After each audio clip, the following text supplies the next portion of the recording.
how to enable or disable keypad sound on the Samsung Galaxy S3. So when you go into phone and when you type on the keypad, you should hear it make a sound. Now what we would like to show you is how to disable this sound, because sometimes it can be annoying to hear that sound every time you key in the number. So basically just go back to your home screen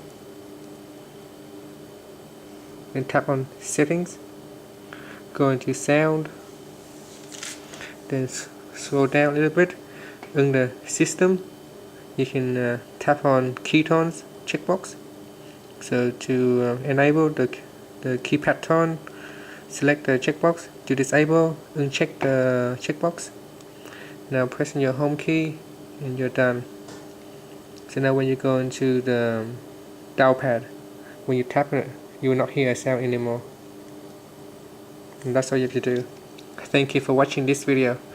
Please subscribe to our channel for more video tutorials.